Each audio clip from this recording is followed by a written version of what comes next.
Hi, everybody. I'm Joyce Ross, and I'm coming to you from Victoria, British Columbia, still visiting family over here. And I'm from Kindness is Key, Training and Publishing, Inc. And online with me is my mission partner, Patricia Connor. Patricia, you want to say hi to everybody? Good evening, everyone.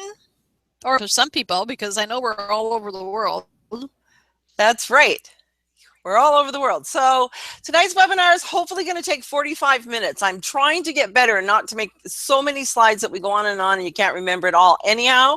So I know there's some new people coming on tonight. So welcome to the Inspirational Authorship webinar series with Joyce Ross and Patricia Connor. And it always takes me a second to get the slide projector going. So just hang on. If you have any questions, type it into the chat box, and don't be afraid to introduce yourself. Say which city you're from. It's always exciting to connect with people from around the globe. So here we go. Slide presentation time.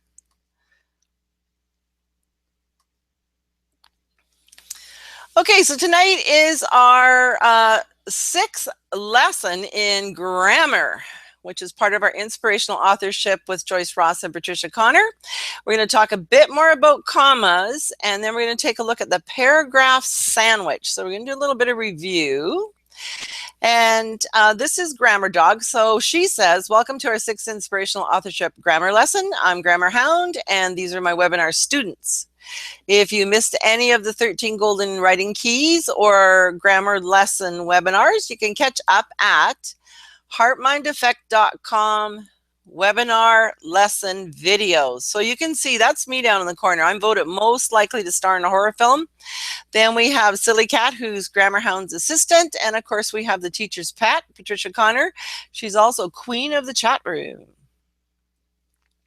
So I can't see the chat room. So Patricia will relay your comments, suggestions, and quiz answers, because we have quizzes now. It's just so fun. This Grammar Hound has really stepped things up with our classes.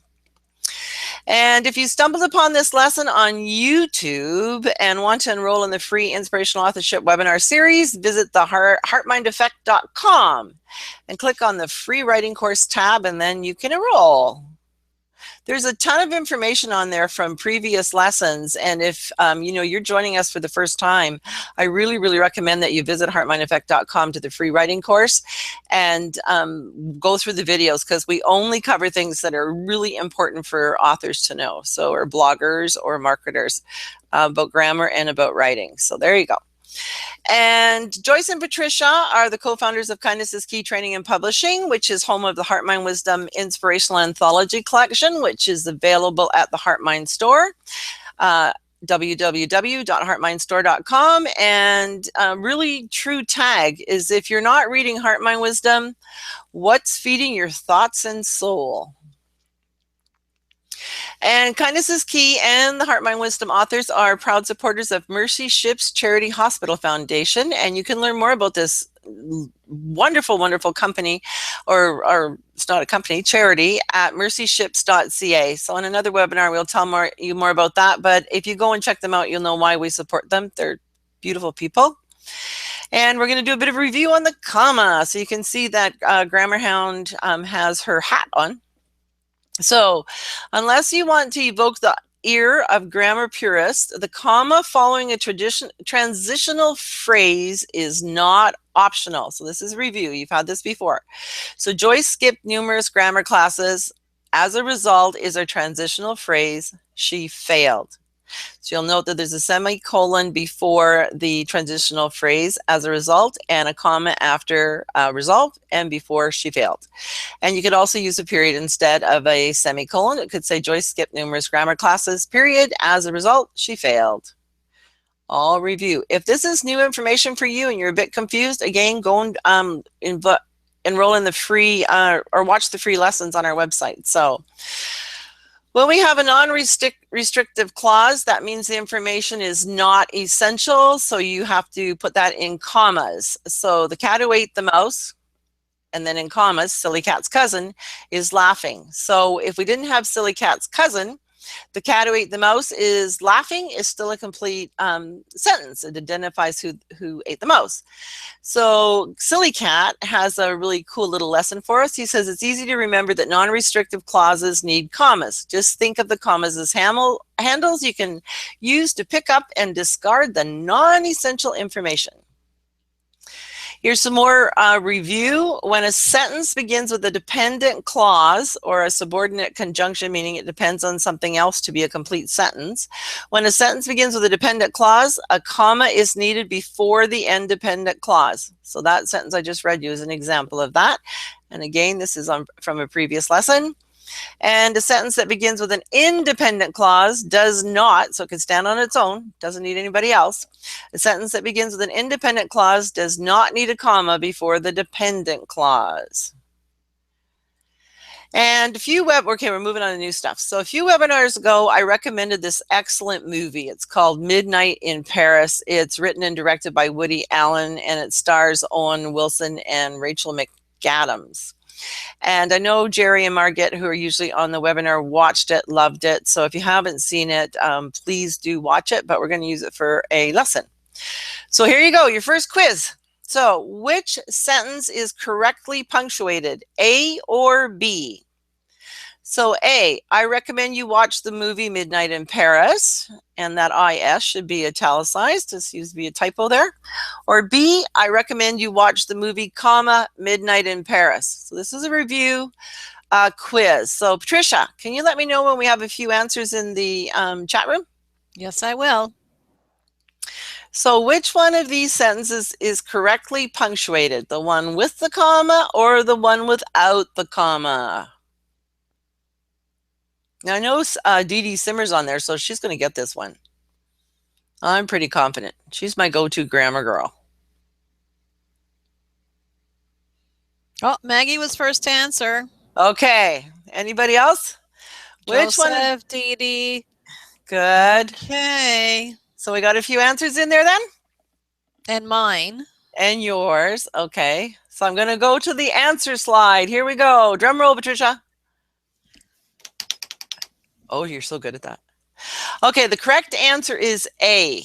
Yay, I got it right. Did you? Okay. Dee Dee got it wrong. Dee Dee?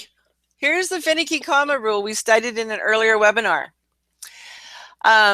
If Silly Cat was Grammar Hound, okay, so in this sentence, Grammar Hound and her assistant Silly Cat are both excited about attending this seminar. So we all know that Patricia is also my assistant. So Silly Cat is not my only assistant. So the finicky comma rule is if Silly Cat was Grammar Hound's only assistant, this circumstance should be indicated with commas, i.e., the sentence would then be written as our mentor, Grammar Hound, and her assistant, comma, Silly Cat, comma, are both excited about attending this seminar.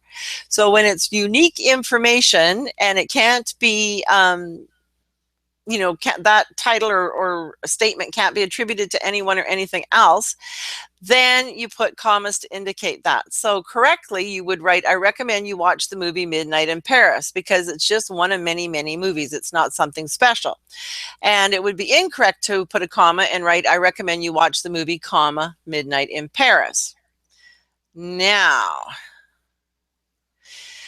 here's two correctly punctuated ones. So if Midnight in Paris was my all-time favorite movie, I might write, Woody Allen wrote and directed my all-time favorite movie, comma, Midnight in Paris, because now that's my all-time favorite. So now it's unique. Or I might have written, I recommend you watch the movie Midnight in Paris. Both are correct. Are there any questions in the comma box chat room? Not yet. Not yet? Okay. So here we go. Now we're going to move on to a new rule. It's the tag comma. So here's the tag comma rule. A sentence tag is a word or a phrase added to the end of a statement for emphasis or to provide more information. A comma usually precedes a tag, comment, or statement. So I'm going to give you some examples so that makes sense. And you're going to see why in a minute these commas are so important. So here's a confusing sentence. Silly Cat loves Grammar Hound and vice versa. So in this sentence, Silly Cat loves both Grammar Hound and vice versa, which makes less sense than a dog teaching grammar. So a much clearer way to write that is silly cat loves grammar hound, comma, and vice versa. Now the sentence indicates that silly cat loves grammar hound and that grammar hound loves silly cat. Pretty clear. Here's a confusing sentence example. The grammar seminar includes free catnip to boot. So in this sentence, the grammar seminar includes catnip. Attendees are expected to boot. That's what that sentence says.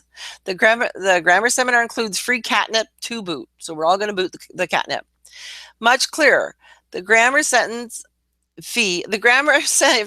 fee includes free catnip, comma, to boot. Now the sentence indicates that in addition to learning about grammar, attendees will receive free catnip, which of course makes silly cat really happy. Here's another example. Statement 1, we did it all right. This sentence states that the task was accomplished correctly. We did it all right. So we did it correctly. Statement 2 with a comma is entirely different meaning. We did it, comma, all right. This sentence states that the task was accomplished, so we did it. And it also insinuates that the other conversationalist should maybe get off the speaker's back. We did it, all right. See the difference a comma can make? So here's a little bit of tidbit for you. Though the word all right is now in the Merriam-Webster dictionary, grammar purists frown upon using the compound version of all right in formal writing. I'm not sure if it's in the Oxford Dictionary, but it's definitely in the Merriam-Webster because I looked it up. So best to write 2 words all right, but you're not doing anything wrong if you're writing for an American audience and you just put it into 1 word, but best to use 2. So here's some more about our tag comma that can be confusing. So I was in the other room at the time, actually. So the question becomes, what the heck time is actually? So much clearer to go, I was in the other room at the time, comma, actually. And I actually prefer to start with the word actually. So actually, comma, I was in the other room at the time. And you see that I call that an introductory comma when I put it here. So as a general rule, a comma follows an introductory word or phrase that comes before a clause. And we know this happens when we're using dependent clauses. So here's kind of like a little injection into a sentence. In my opinion, Midnight in Paris is an extraordinary movie. So I don't really need to write in my opinion. It's kind of extra information. So it's a tag. So it's an introductory tag. So it's an introductory comma or is needed there. So in my opinion, comma, Midnight in Paris is an extraordinary movie. Here's another example. If it were up to me, comma, every author in the Heart, Mind, Wisdom collection would watch Midnight in Paris. Note, here's just a note because we're going to start next week looking at quotations in italics. So movie titles, book titles, and television shows are italicized. Television episodes and chapter titles are enclosed within a quotation mark. So there's 1 on each end. And we'll talk more about that next week, but I just thought I'd point that out right now because a lot of you get confused about whether or not to use italics or quotation marks. So this is like this little statement here, you should memorize it. So movie titles, book titles, and television shows are italicized. Television episodes and chapter titles are enclosed within quotation marks. I have a question. Yes. What about a talk? The title of a talk. Title of a talk doesn't really get anything except capitals.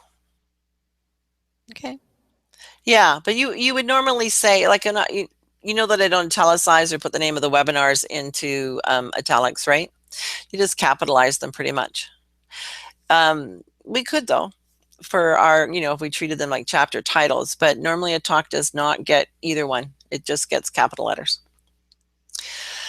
Okay, at the risk of confusing you, in the above example, so see, I've got like at the risk of confusing you, that's like one sort of introductory tag sentence, or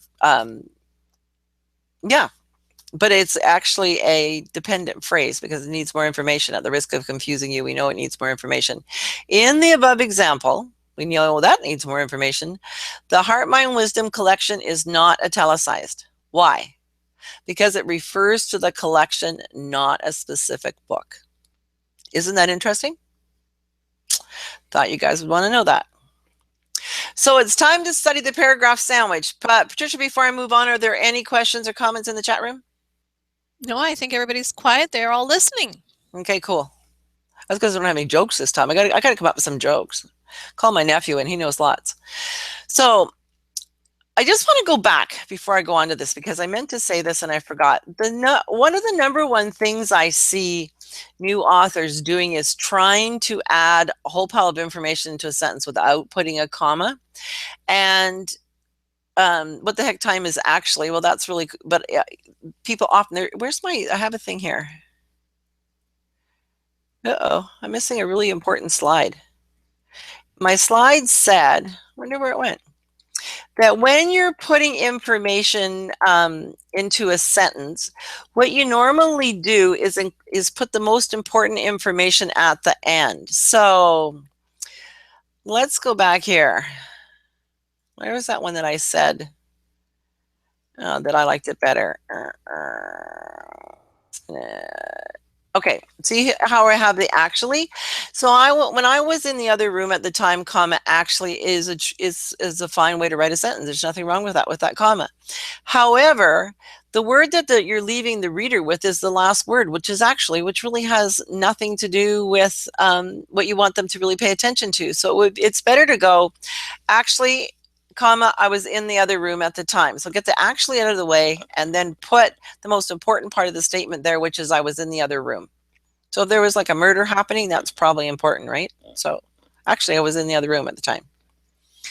Okay, I do remember where this is. We're going to come up to it in a quiz. Okay, it's time to study the paragraph sandwich. So we already decided there was no problems there. So we need an opening sentence that's followed by, and here's the big point, related details that lead to a natural closing or end. That's basically all there is to a paragraph. But if you don't understand the mechanics of a paragraph, you won't know where to let it begin, where to end it, what information you should include in it. So you might have like a paragraph that runs on forever and ever. Or you might have a whole pile of paragraphs that really could all, some of them sentences could be combined into one paragraph. So the opening line of a paragraph is the gateway to the details. So it's the setup. It's the thing that's going to get the reader's attention. So your title of your story is supposed to be an attention grabber. Your opening line of your entire book or your entire chapter is supposed to be an attention getter. But every line of every paragraph should be pertinent enough to keep the reader wanting to know more. So always remember that it's about the reader, not you. So, I mean, it could be your story, but you're not going to get anywhere if the reader's not super interested. So always be thinking, where am I going with this paragraph and what's the best way to lead into it? So here's some examples. When I was 10 years old, blah, blah, blah. After my parents divorced, blah, blah, blah. My good fortune didn't last long. Now I really want to know what happened there. 215 was a beast of a year. I'm curious, right? More powerful if you write my good fortune didn't last long or 215 was a beast of a year than when I was 10 years old after my parents divorced. The latter two are better. So the details in a paragraph should relate back to the opening line, and they should also relate to the conclusion, but it's most important that they relate back to the opening line. So when I was 10 years old, comma, my father died. So these would be related statements you could put in there. Why he died, how his dying changed your life or outlook, and what you miss about him. Those are related.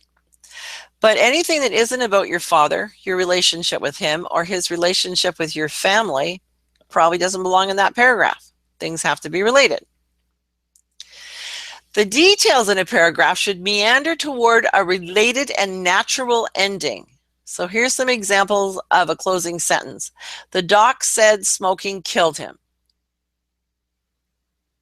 That would be a good way to end it, right? Because I'm going to want to know if that's true or not.